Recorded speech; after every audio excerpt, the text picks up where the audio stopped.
मैं पानी पूरी बेचने वाला एक गरीब मेहनती व्यक्ति था। जब प्रतियोगिता की परीक्षा पास करके सहायक आयुक्त बना, तो सबसे पहले मैंने अपनी बूढ़ी क्लास टीचर को ढूंढा, जिन्होंने अपने गहने बेचकर मेरी फीस जमा की थी। लेकिन जैसे ही मैं उनके घर पर पहुंचा, सामने का दृश्य देखकर मेरे पैरों तले जमीन खिसक गई, क्योंकि उन्हें ढूंढते हुए मुझे 2 घंटे बीत चुके थे। बड़ी मुश्किल से मैं इस मोहल्ले में पहुंचा था। छोटी छोटी गलियां, छोटे छोटे मकान, साफ जाहिर था कि यहाँ केवल गरीब लोग ही रहते हैं। लेकिन यहाँ जो रहती थी, मैं उनकी किस्मत बदलने के लिए आया था। बस, वे मुझे मिल जाए यही चाहता था। पूछते पूछते बड़ी मुश्किल से उनके घर तक पहुंचा। लेकिन जैसे ही घर के बाहर पहुंचा, अंदर से कुछ अजीब तरह की आवाजें सुनाई दीं। थोड़ा बहुत अंदाजा हो रहा था कि क्या हो रहा है। शायद मुझे अंदर नहीं जाना चाहिए था। शायद ये उनका निजी मामला था। लेकिन मैं अंदर चला गया और सामने का दृश्य देखकर चकित रह गया, क्योंकि सामने और कुछ नहीं, मेरी किस्मत का दरवाजा खुला पड़ा था। मेरा एक बढ़ाया हुआ कदम मुझे मेरी तकदीर का बादशाह बना सकता था। ये ऐसा माहौल था कि अगर मैं सही फैसला करता, तो मेरी दुनिया और परलोक दोनों संवर सकते थे। और मैंने एक बेहतरीन निर्णय लिया। मैंने तय किया कि मैं इस महिला को, मेरा नाम विवेक है, मैं अनगिनत सपनों का रक्षक था, गरीबी की छांव में पला बढ़ा। सड़क किनारे एक टूटी फूटी झोपड़ी में रहता था, जिसकी छत बरसात में टपकने लगती थी। जमीन कच्ची, दीवारें जर्जर, लेकिन दिल में चमकते सपने थे। हर सुबह जब मैं आंखें खोलता, तो छत पर लटके बल्ब की हल्की रोशनी में मेरा दिल एक नई उम्मीद से भर जाता। मेरे पिता इस दुनिया को अलविदा कह चुके थे। एक बूढ़ी माँ, 2 छोटे भाई बहन मेरे सहारे थे। पढ़ाई का शौक था, बुद्धिमत्ता मेरी पहचान थी, मगर हालात ने मुझे स्कूल से ठेला तक ला पटका था। छठी से लेकर 10वीं कक्षा तक मैं हमेशा अव्वल आता था। अंग्रेजी मेरा पसंदीदा विषय था। मैं आत्मविश्वास से बोलता था। मेरी आवाज में मिठास थी, उच्चारण सही, लहजा साफ। जब मैं बोलता, लोग जाते जाते रुक जाते, सुनते, मुस्कुराते और आश्चर्यचकित होते। मेरी पानी पूरी की रेहड़ी पर लोग स्वाद के लिए कम, मेरी शख्सियत के दीवाने होकर आते थे। सफेद कड़क कुर्ता, नीली साफ पतलून, साफ सुथरा चेहरा, तराशे हुए बाल, सुनहरी धूप में चमकती हरी आंखें, गोरा रंग और होठों पर हल्की मुस्कान। हर आने जाने वाला 2 पल रुककर मुझे देखता था। बच्चे हंसते थे, बड़े हैरानी से देखे जाते थे, नौजवान जलन से देखा करते थे। अक्सर लोग सवाल करते थे, भाई, आप जैसे पढ़े लिखे लड़के यहाँ क्या कर रहे हैं? मैं मुस्कुरा देता था। जवाब देने की हिम्मत नहीं होती थी। अंदर से मैं टूट चुका था। मेरे सपने बिखर चुके थे। उम्मीदें धीमी हो चुकी थीं, लेकिन हाथ खाली थे, जेब भी खाली थी। छोटे बहन भाई की किताबें, कॉपियां, माँ की दवाइयाँ, बिजली का बिल, सब मेरी ठेली से जुड़े हुए थे। मैंने हार नहीं मानी। हर रोज नए जोश से उठता था, पूरी तलता था, हाथ चलाता था और आवाज लगाता था। शाम को बचत गिनता था। दिन गुजरते गए, लेकिन अंदर की आग बढ़ती गई। मैं खुद से सवाल करता था, क्या मैं सिर्फ पानी पूरी बेचने वाला बनकर रह जाऊंगा? क्या मेरे सपने कभी सच्चाई बनेंगे? मेरा दिमाग, मेरी योग्यता, मेरे शब्द, क्या सब गली के धुएं में गुम हो जाएंगे? क्या कोई मौका मेरे लिए बचा है? क्या मेरे नसीब में सिर्फ धूप, पसीना और थकावट ही है? एक दिन शाम का समय था। बारिश तेज थी। मैं हाथ चला रहा था। मेरी शर्ट पानी से भीग चुकी थी। सामने एक औरत खड़ी थी। सिर पर सफेद दुपट्टा था। आंखों में हैरानी थी, चेहरे पर आश्चर्य का भाव। मैंने नजर उठाई, पहचानने की कोशिश की। वह मेरी स्कूल की अध्यापिका सुधा थी। मेरी आवाज बंद हो गई। दिल की धड़कन तेज हो गई। हाथ रुक गया। समय ठहर गया। वो कहने लगी, विवेक, तुम यहाँ क्या कर रहे हो? हमने तो तुम्हें मैट्रिक तक पढ़ाया था। हमें तो लगा था तुम किसी बड़ी नौकरी पर होंगे, किसी दफ्तर में बैठकर आदेश दे रहे होंगे, अच्छी पोशाक में होंगे, फाइलों में व्यस्त होंगे। लेकिन तुम तो पानी पूरी बेच रहे हो। मैं चुप खड़ा था। आंखें झुकी हुई थीं, चेहरे पर शर्मिंदगी थी, जुबान साथ नहीं दे रही थी। वो पास आई, मुझे ध्यान से देखा और कहने लगी, तुम तो वैसे ही सुंदर हो जैसे स्कूल के दिनों में थे। तुम्हारी आंखें अब भी बोलती हैं। तुम्हारे चेहरे में मासूमियत है। तुम्हारी मुस्कुराहट में चमक है। मैंने हिम्मत करके उन्हें सब सच बता दिया। गरीबी का जिक्र किया, पिता की मृत्यु का, छोटे बहन भाइयों की जिम्मेदारियों का, पढ़ाई छोड़ने का दुख। उनके चेहरे पर दुख था, आंखों में नमी थी। वह बोली, विवेक, तुम मेरे सबसे अच्छे विद्यार्थी थे। याद है, मैं खुद तुम्हारी फीस देती थी क्योंकि तुम हर परीक्षा में पहला स्थान लाते थे। मुझे तुमसे हमेशा उम्मीद थी कि तुम बहुत आगे जाओगे, तुम देश का गौरव बनोगे। तुम्हारी योग्यता, बोलने का ढंग, समझ सब असाधारण थे। लेकिन यह गरीबी ना बेटा, यह बड़े-बड़े सपनों को निगल जाती है। ये तुम जैसे हीरे को मिट्टी में छुपा देती है। मैं चुप रहा, वो बोलती रही। मेरा नंबर रख लो, मैं कभी-कभी तुम्हें फ़ोन कर लिया करूंगी। शायद किसी दिन कोई रास्ता बन जाए, शायद कोई मौका निकल आए। मैंने उनका नंबर लिख लिया। दिल में एक उम्मीद सी जागी। वही सुधा मैडम जो हमें प्यार से पढ़ाया करती थी। हर बच्चे से स्नेह करती थी, जो हमें सिर्फ छात्र नहीं अपनी संतान समझती थी। अब वह 65 वर्ष की बूढ़ी हो चुकी थी। आंखों के पास झुर्रियां थीं। आवाज में कंपन था, मगर दिल वहीं कोमल और खुशबू वहीं पुरानी थी। मैं उनसे मिलकर बहुत खुश हुआ। मेरे दिल में पुरानी यादें ताज़ा हो गईं। उनका कक्षा में पढ़ाना, ब्लैक बोर्ड पर लिखना, हमारी तारीफ करना, उनकी मुस्कुराहट, उनके हाथों की खुशबू, सब कुछ वापस लौट आया। जैसे समय रुक गया हो, जैसे मैं फिर से 10 साल का बच्चा बन गया हूं। उनके साथ बिताए कुछ पल दिल को हल्का कर गए, जैसे बरसों का बोझ उतर गया हो। उनकी बातों में सच्चाई थी, उनकी आंखों में अपनापन था। उनकी बातों से लगा शायद मेरा समय फिर से आ सकता है। शायद भाग्य एक बार फिर मेरे दरवाजे पर दस्तक देगा। शायद मैं फिर से सपने देख सकूंगा। उनके शब्द मेरे अंदर उतर गए थे, जैसे किसी प्रार्थना की तरह मैंने उनके जाते हुए देखा। दिल चाहा कि वह रुक जाए, बातें करें, पर वह चली गई। मैंने फिर से ठेले की ओर देखा, मगर अब दिल में एक नई उम्मीद, एक नई रोशनी थी। जैसे अंधेरे में एक दीपक जल गया हो, जैसे कोई नई सुबह होने वाली हो, जैसे बादल हटने वाले हों, जैसे मेरी जिंदगी की दिशा बदलने वाली हो। उस दिन पहली बार मैंने खुद से वादा किया, मैं यहीं नहीं रुकूंगा, मैं कुछ करके दिखाऊंगा। मैं अपनी अध्यापिका का सम्मान रखूंगा। मैं अपने सपनों को मरने नहीं दूंगा। मैं अपने बहन भाइयों को बेहतर जीवन दूंगा। मैं माँ के चेहरे पर मुस्कान लाऊंगा। मैं पानी पूरी बेचते हुए भी अपनी इज्जत से समझौता नहीं करूंगा। मैं खुद को बेहतर बनाने का हर मौका अपनाऊंगा। अब मुझे यकीन था, सुधा मैडम से मिलना कोई इत्तेफाक नहीं, एक संदेश था। शायद ईश्वर ने मेरे लिए कोई नया रास्ता चुना है। शायद मेरे अच्छे समय की शुरुआत होने वाली है। मेरे मन में सुधा टीचर की यह बात इस तरह बैठ गई, जैसे कोई वर्षों पुराना तीर किसी पेड़ में धंस गया हो। तुम तो बहुत समझदार थे। हमें उम्मीद थी कि तुम कुछ बड़ा करोगे।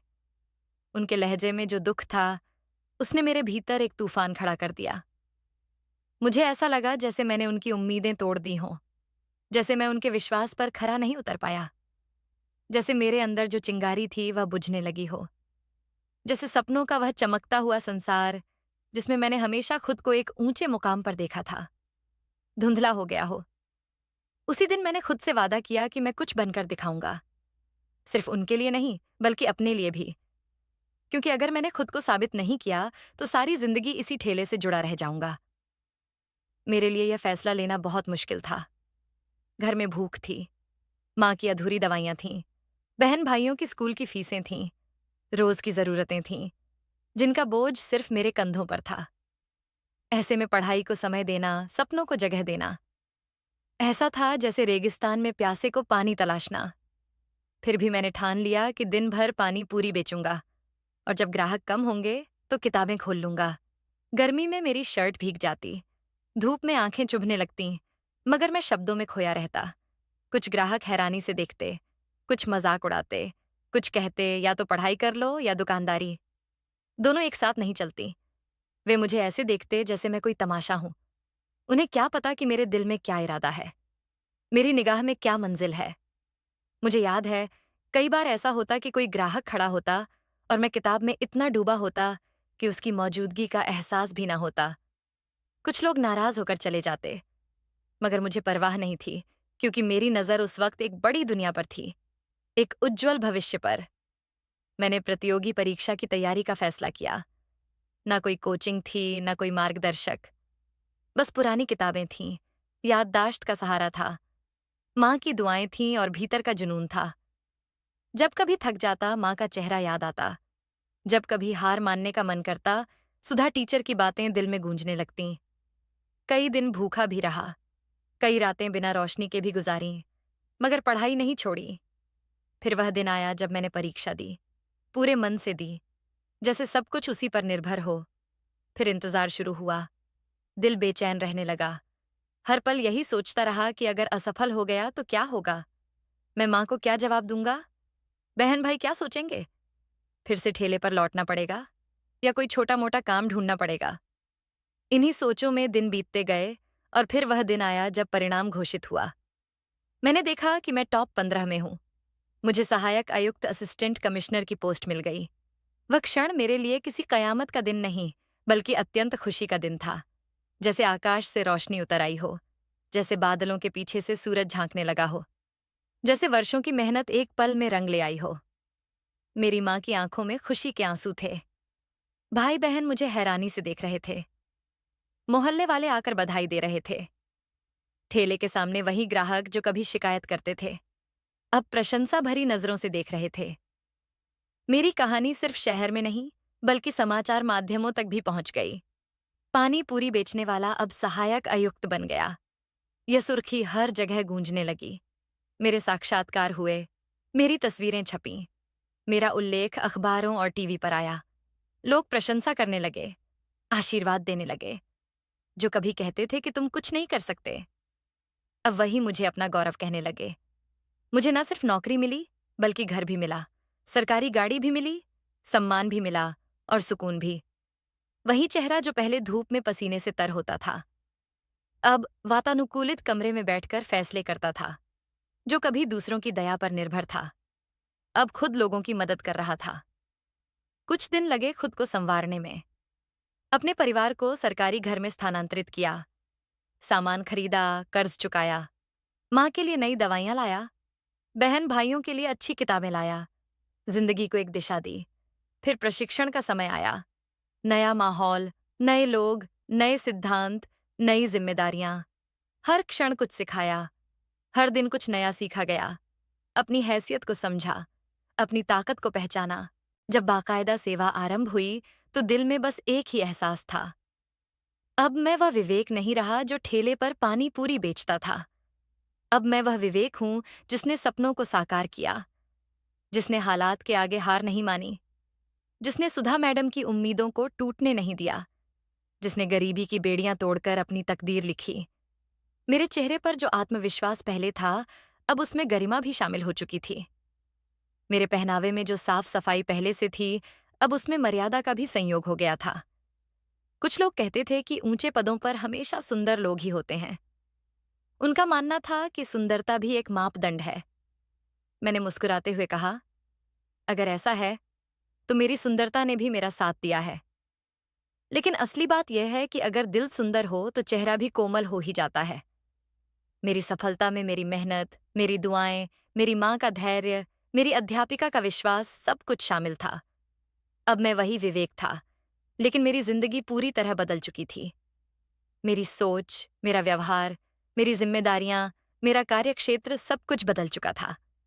मेरी माँ ने जिस दिन कहा कि मेरी सगाई मेरी माँ की सहेली की बेटी से हो गई है और जल्दी ही शादी की तारीख भी तय करनी है, मेरे दिल में कुछ अजीब सा हुआ। बचपन से उस लड़की को मैं जानता था। उसकी माँ की वह बात जो सालों पहले सुनी थी, फिर कानों में गूंजने लगी। उस दिन जब मेरी माँ उनके घर रिश्ता लेकर गई थी तो उन्होंने कहा था, गरीब लोग हो तुम, लेकिन शक्ल सूरत अच्छे हैं, इसलिए अपनी बेटी तुम्हारे बेटे के लिए दे रही हूं। यह वाक्य किसी तीर की तरह मेरे दिल में धंस गया था। मैंने कुछ नहीं कहा था। माँ भी चुप थी, लेकिन उनकी आंखों में वह पीड़ा थी जिसे सिर्फ एक माँ ही महसूस कर सकती है।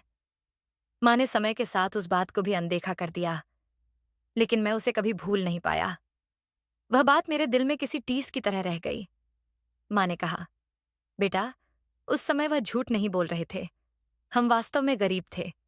अब अगर हम अमीर हो गए हैं और इस रिश्ते को तोड़ देंगे तो दुनिया हमें गलत समझेगी। रिश्ता तो मना नहीं करता, अगर हम करेंगे तो हमारी इज्जत पर सवाल उठेगा। मैंने माँ की बात मान ली और कहा, ठीक है, जो भी होना है हो जाए, मैं इसी से शादी करूंगा। दिन में एक बार चुभन जरूर होती थी, लेकिन माँ की खुशी मेरे लिए सबसे बड़ी बात थी। इन्हीं दिनों मेरे मन में एक और विचार आया।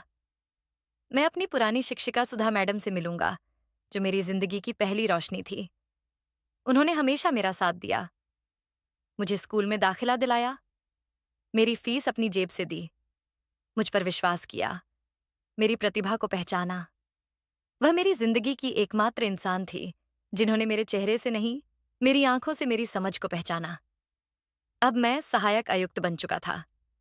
मेरे पास सब कुछ था, सरकारी गाड़ी, अधिकार, इज्जत, पद और समय।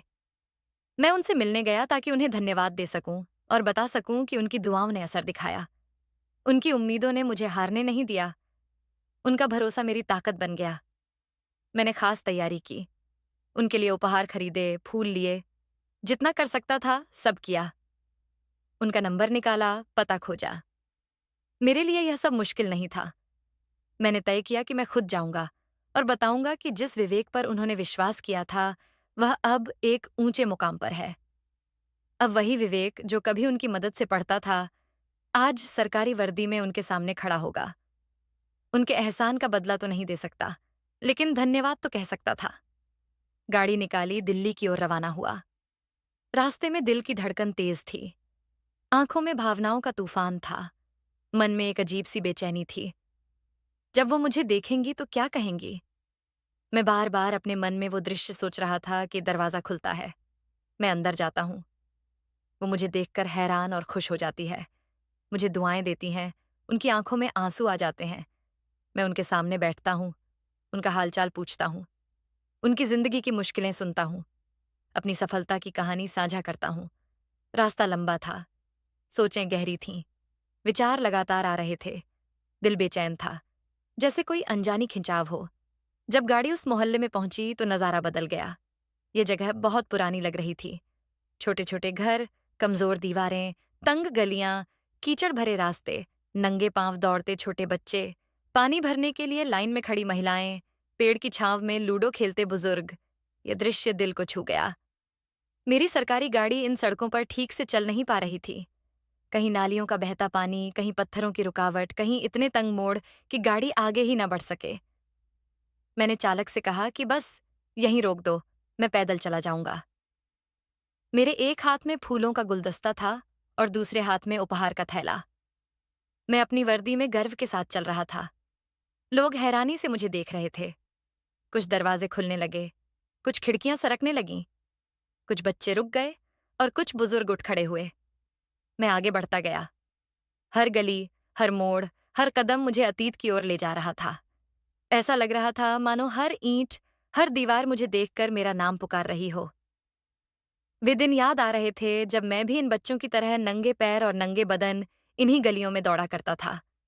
वे क्षण याद आ रहे थे जब एक पैसे के लिए तरसता था। हर कदम के साथ मेरा हृदय और तेज धड़कने लगा। माथे पर पसीने की बूंदें उभरने लगीं। गलियों में कुछ लोग मुझे पहचानने की कोशिश कर रहे थे। कुछ ने पहचान लिया था और कुछ बड़बड़ा रहे थे। मैं इन सब से अनजान अपने लक्ष्य की ओर बढ़ता गया। मन में बस एक ही विचार था, मुझे अपनी शिक्षिका से मिलना है। उनसे नजरें मिलानी हैं और बताना है कि वह सफल हो गई हैं। उनकी सोच सफल हुई, उनका विश्वास विजयी हुआ, उनकी प्रार्थनाएं पूरी हुईं। मैं उनके दरवाजे के पास पहुंचा, कुछ क्षण के लिए ठहरा। मन में एक अनजाना भय समा गया। कुछ पल के लिए आंखें बंद कर लीं, जैसे कोई प्रार्थना की हो, जैसे भीतर उठते तूफान को थामने की कोशिश की हो। फिर कदम आगे बढ़ाया। दरवाजा अब भी बंद था, लेकिन अंदर से कुछ आवाजें आ रही थीं, जैसे किसी बात पर झगड़ा हो रहा हो। किसी महिला की चीख सुनाई दी, कुछ गिरने की आवाज आई। मैं झिझकने लगा, मेरे कदम रुकने लगे, मन में सवाल उठने लगे। क्या अभी अंदर जाना उचित होगा? क्या यही सही समय है? क्या मैं ठीक कर रहा हूं? क्या मुझे कुछ देर प्रतीक्षा करनी चाहिए? मैं दरवाजे के बाहर खड़ा रहा। अंदर की आवाजें तेज होती जा रही थीं। मन में एक बेचैनी सी हो गई। थोड़ी देर बाद सोचा वापस लौट जाता हूं, लेकिन तभी ऐसी आवाज आई कि मेरे जैसा पुरुष तो बिल्कुल भी पीछे नहीं हट सकता था। किसी ने मेरी शिक्षिका का नाम लेकर उन्हें अपशब्द कहे। मैं तुरंत दरवाजे की ओर बढ़ा।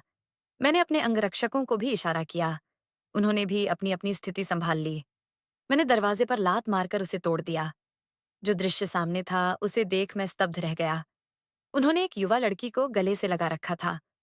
वहां कुछ पुरुष खड़े थे, जैसे ही उन्होंने देखा कि कोई व्यक्ति अंदर आ गया है तो वे आगे बढ़ने लगे, लेकिन मेरे सुरक्षा कर्मियों को देखकर शांत हो गए। पूछने लगे, आप कौन हैं? मेरे गार्ड्स ने बताया कि यह इस क्षेत्र के सहायक आयुक्त हैं। वे लोग हाथ जोड़कर एक तरफ खड़े हो गए और कहने लगे, सर, आप हमारे घर में। मैंने कहा, पहले यह बताओ कि इस महिला के साथ क्या कर रहे थे? ये क्यों डरी सहमी बैठी है? मेरी शिक्षिका मुझे देखकर सच में हैरान रह गई कि मैं हूं। मैंने उन्हें उठाया और उस लड़की की ओर देखा जो उनके आलिंगन में बिल्कुल सिमट गई थी। वह अत्यंत सुंदर लड़की थी। लेकिन पता नहीं, तभी शिक्षिका ने कहा कि मैं इनके सामने कुछ नहीं बोल सकती। बड़े खतरनाक लोग हैं। मैंने कहा कि यह खतरनाक हैं, इनकी ऐसी की तैसी। आप बताइए कि बात क्या है? उन्होंने कहा कि यह मेरे भाई हैं, मेरे हिस्से की जमीन पर कब्जा करना चाहते हैं। मैंने कहा कि मुझे मेरा हिस्सा दो। तो कहते हैं हिस्सा नहीं देंगे और बदले में मेरी बेटी का रिश्ता भी मांग रहे हैं। लेकिन मैं अपनी बेटी का रिश्ता इन्हें नहीं देना चाहती, क्योंकि जिस लड़के के लिए रिश्ता मांग रहे हैं वह नशेड़ी है और यह उसकी दूसरी शादी है। कहते हैं कि अगर रिश्ता नहीं देना तो यहाँ से चली जाओ। मुझे और मेरी बेटी को मेरे ही घर से निकाल रहे हैं। बेटा, हमारा तो कोई और भी नहीं। जब मैंने यह सब सुना तो मैंने उन्हें घूर कर देखा और उनके लिए इतना ही काफी था। मैं वहीं खड़ी खड़ी पुलिस को बुला लिया और कहा कि जरा इनकी सेवा करो और इन्हें इनके ससुराल यानी पुलिस थाने ले जाओ। वह माफी मांगने लगे, लेकिन मैंने तय कर लिया था कि इन्हें बिना सजा दिए जाने नहीं दूंगा। जो बेटियों और बहनों का हक खाते हैं और औरतों को मजबूर करते हैं, वे सजा के ही योग्य होते हैं। मैंने अपनी शिक्षिका का हाथ थामा और कहा कि आप मेरे साथ चलिए। उन्हें अपनी गाड़ी में बैठाया और अपने घर ले आया।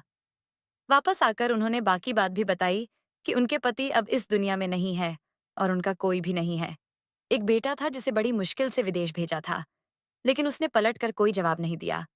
वहां जाकर शादी कर ली, पैसे भी नहीं भेजता। मैंने अपनी शिक्षिका से कहा कि आप मेरे लिए माँ की तरह हैं। आपने मेरी फीस भरने के लिए अपने गहने तक बेच दिए। मैं यह कैसे भूल सकता हूँ? आज से आप इसी घर में रहेंगी। उन्होंने मुझे कृतज्ञता भरी नजरों से देखा और कहा, मैं तो सोचकर भी हैरान हूं कि तुम इतनी जल्दी इस मुकाम तक कैसे पहुंच गए। मैंने कहा, यह सब सिर्फ आपकी वजह से हुआ है। मैंने आपसे लिखना सीखा, आपकी बातों से जीना सीखा, आपकी दुआओं से जीतना सीखा। आपके स्नेह ने मुझे वह साहस दिया जो मेरे पिता के बाद कहीं नहीं मिला। आपकी ममता ने मुझे उस समय संभाला जब मैं टूटने वाला था। आपकी उम्मीदों ने मुझे उस समय बचाया जब हर दरवाजा बंद हो चुका था। आपकी खामोशी ने मुझे वह पाठ पढ़ाया जो किसी किताब में नहीं था। आपके आंसुओं ने मुझे वह शक्ति दी जो मेरे पांवों में आग बना गई। आपके खाली हाथों की सुगंध आज मेरे घर को महका रही है। आपकी बेटी अब मेरे लिए एक जिम्मेदारी है, एक अमानत है, एक दीपक है जो अंधेरी गलियों में प्रकाश फैला सकता है।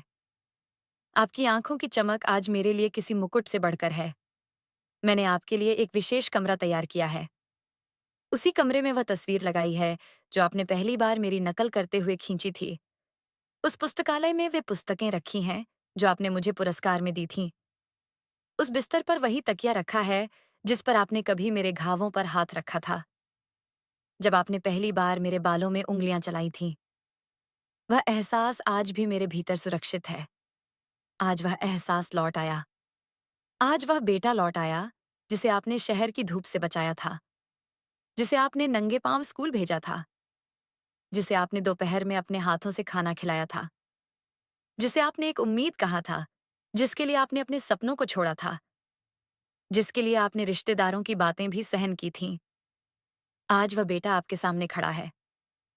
वही सिर झुकाए, वही धीमी आवाज, वही आभारी दिल, वही नम आंखें, वही स्नेहपूर्ण भावनाएं, वही नेहा स्वार्थ रिश्ता, वही निष्कपट निष्ठा, वही अटल वादा। आज का दिन मेरा नहीं, ये दिन आपका है। आपके निर्णयों का, आपकी जिंदगी का, आपकी जीत का, आपकी रोशनी का। आज की कहानी आपकी है। मेरी शिक्षिका को मेरे साथ रहते हुए 1 महीना हो चुका था। वह दिन रात मेरे लिए प्रार्थना करती थी, मेरी सफलता पर गर्व करती थी। मेरे बंगले के हर कोने में उनकी दुआओं की गूंज सुनाई देती थी। वह मुझे देखकर मुस्कुराती थी। उनकी आंखों में वह सुकून था जो सालों की पीड़ा के बाद मिलता है। मैंने उनके चेहरे पर संतोष देखा और मैंने एक निर्णय ले लिया। एक ऐसा निर्णय जो मेरी जिंदगी बदलने वाला था। मैंने अपनी माँ के सामने बैठकर जब यह निर्णय सुनाया तो उनकी आंखों में हैरानी की लहर दौड़ गई। वह मुझे एकटक देखती रही। मैंने कहा, माँ, मैं तुम्हारी सहेली की बेटी से सगाई तोड़ना चाहता हूँ और मैं अपनी शिक्षिका की बेटी से शादी करना चाहता हूँ। माँ का चेहरा यह सुनते ही बदल गया। उन्होंने तुरंत पूछा, ये क्या हो गया है तुम्हें? ये तुम्हारा अपना निर्णय है या किसी के कहने पर? मैंने कहा, माँ, ये मेरा स्वयं का निर्णय है और मैं इसे बदलने वाला नहीं हूँ। माँ ने थोड़े ठहराव के बाद कहा, बेटा, ये तुम्हारी इच्छा है। यदि तुम्हें लगता है कि यह निर्णय तुम्हें खुशी देगा, तो मुझे कोई आपत्ति नहीं। मैंने भगवान का शुक्रिया अदा किया कि माँ ने मेरे निर्णय को स्वीकारा। इसके बाद मैं अपनी शिक्षिका के पास गया और वह बात कही जिसने उनकी आंखों में आंसू ला दिए। मैंने कहा, आपने पूरी जिंदगी दूसरों के लिए जिया। अब मैं आपकी बेटी के लिए कुछ करना चाहता हूँ। मैं आपकी बेटी से शादी करना चाहता हूँ। शिक्षिका ने जब मेरी ओर देखा तो जैसे किसी स्वप्न में हो। उनके होंठ कांप रहे थे। आवाज भीगी हुई थी। वो बोली, बेटा, तुम्हें क्या हो गया है? तुम एक ऊंचे पद पर हो।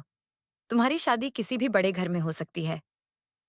तुम मेरी बेटी से शादी क्यों करना चाहते हो? मैंने कहा, आपके उपकारों का बदला मैं कभी नहीं चुका सकता, लेकिन आपकी बेटी का एक अच्छा जीवन साथी बनकर शायद कुछ कर सकूं।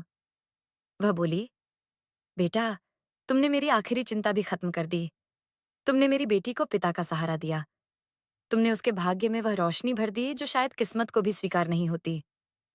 फिर उन्होंने अपनी बेटी को बुलाया और कहा, बेटी, तुमसे एक बात करनी है। ये लड़का तुमसे शादी करना चाहता है। बेटी ने नजरें झुका लीं। शर्म से उसका चेहरा लाल हो गया, लेकिन उसने धीरे से हाँ कह दी और वह हाँ मेरे दिल को सुकून दे गई। मैंने कहा कि शादी घर में होगा, अत्यंत सादगी से होगा। गवाह मेरे मित्र होंगे, पंडित जी को बुलाएंगे। ये सब मेरे ही घर में होगा। मेरे जीवन की सबसे महत्वपूर्ण रस्म मेरे ही घर की दीवारों के बीच। जब शादी हुई तो मेरी आंखों के सामने वे सारे दृश्य घूमने लगे। जब मैं पानी पूरी बेचा करता था, जब मेरे कपड़ों पर मिट्टी लगी होती थी, जब मेरे जूते फटे होते थे, जब लोग तिरस्कार की दृष्टि से देखते थे, जब रिश्ते से इनकार कर दिया जाता था, जब गरीबी हर दरवाजे से दुत्कार देती थी। और आज उसी लड़के की शादी हो रही है जिसे उस समय योग्य नहीं समझा जाता था। वह लड़की मेरी शादी में आई तो वह एक शिक्षक की बेटी थी, जिसकी परवरिश में खुशबू थी, जिसके चरित्र में उजाला था, जो शर्म और लज्जा की मूर्ति थी, जो माँ के चरणों में पली बड़ी थी, जो चुपचाप मेरे साथ आकर बैठ गई थी, जैसे उसे यकीन हो कि अब वह सुरक्षित हाथों में है। मेरे गवाह वही लोग थे जिन्होंने कभी मेरा मजाक उड़ाया था। मेरे अतिथि वही लोग थे जिन्होंने कभी मेरे घर का दरवाजा नहीं खटखटाया था। मेरी माँ वही माँ थी जो आज भी मेरे लिए दुआओं का दीपक थी। मेरी शिक्षिका वही शिक्षिका थी जो आज अपने सपनों को साकार होते देख रही थी। मेरी पत्नी वही बेटी थी जो अपनी माँ की आंखों का तारा थी। शादी के बाद वह मेरे घर की शोभा बन गई। वह मेरे लिए शांति बन गई। वह मेरे जीवन की रोशनी बन गई। उसके अस्तित्व से मेरे कमरे में सुगंध आने लगी। उसकी उपस्थिति से मेरे हृदय को सुकून मिलने लगा। उसकी बातों से मेरे दिन की थकान उतरने लगी। उसके व्यवहार से मेरे दिल में प्रेम उत्साह लेने लगा। वह केवल मेरी पत्नी ही नहीं थी, वह मेरी साथी थी, मेरी राजदार थी, मेरी पूजा थी, मेरा गर्व थी। जब मैं काम से लौटता तो दरवाजे पर उसकी मुस्कान मेरा स्वागत करती। जब मैं थका हुआ होता तो उसकी बातों में शांति मिलती। जब मैं चुप होता तो वह भी उस चुप्पी को प्रेम से भर देती। जब मैं उलझन में होता तो वह प्रार्थनाओं का घेरा बन जाती। वह वास्तव में एक शिक्षक की बेटी थी, जिसकी परवरिश में गरिमा थी, जिसके व्यवहार में सम्मान था, जिसकी बातों में शालीनता थी, जिसके संकल्पों में समर्पण था, जिसके दिल में प्रेम था, जिसके स्वर में मधुरता थी, जिसके हाथों में समृद्धि थी, जिसके आने से मेरा जीवन खुशियों से भर गया। हम अक्सर छत पर बैठकर पुरानी बातें याद करते, बचपन की हर बात दोहराते, उसकी माँ की मेहनत को नमन करता हूँ। वह माँ, जो एक समय में अनजान रानी थी, आज उसका नाम मेरे बंगले के हर कमरे में सम्मान के साथ लिया जाता है। जब भी मैं उनकी ओर देखता तो दिल से एक प्रार्थना निकलती, हे ईश्वर, हर किसी को ऐसी ही माँ, ऐसा ही गुरु, ऐसी ही सद्गुणी महिला प्रदान कर, जो बिना किसी पुरस्कार की चाह के परिश्रम करे। जो बिना किसी स्वार्थ के भला करें, जो अपना सब कुछ देकर भी कभी शिकायत ना करें, जो बेटे से पहले इंसान बनाए, जो शिष्य को दुनिया के सबसे ऊंचे स्थान तक पहुंचा दे, लेकिन स्वयं पीछे रह जाए। यही होते हैं गुरु, जो साधारण लोगों को महान बना देते हैं, लेकिन स्वयं वहीं खड़े रह जाते हैं। हमें अपने गुरुओं को कभी नहीं भूलना चाहिए। हम में से कितने लोग ऐसे हैं जो सफलता पाने के बाद पलटकर अपने गुरुओं को धन्यवाद कहने जाते हैं? शायद बहुत कम, लेकिन जाना चाहिए, क्योंकि वही लोग हैं जो हमारा मार्गदर्शन करते हैं, जो हमें कुछ बनाते हैं। ये वही वृक्ष हैं जो हमें छाया देते हैं, पर स्वयं हमेशा धूप में तपते रहते हैं। तो दोस्तों, इस कहानी का मुख्य नैतिक संदेश, मोरल यह है, हमें अपने जीवन की सफलता का श्रेय केवल स्वयं को नहीं, बल्कि उन गुरुओं, माताओं और जीवन साथियों को भी देना चाहिए, जिन्होंने निस्वार्थ भाव से हमारे जीवन को आकार दिया। हमें उनका सम्मान, आभार और प्रेम कभी नहीं भूलना चाहिए, क्योंकि वे ही हमारे चरित्र, मूल्यों और आत्मा की नींव रखते हैं। तो दोस्तों, ये थी आज की कहानी। इस कहानी के बारे में आपकी क्या राय थी? ये कमेंट बॉक्स में ज़रूर बताइए। अगर आपको कहानी पसंद आई हो तो वीडियो को लाइक करें और चैनल को सब्सक्राइब करें और बेल आइकन पर क्लिक करके इसे ऑल पर सेट करें ताकि आपको नए वीडियो की सूचना तुरंत मिल जाएगी। धन्यवाद।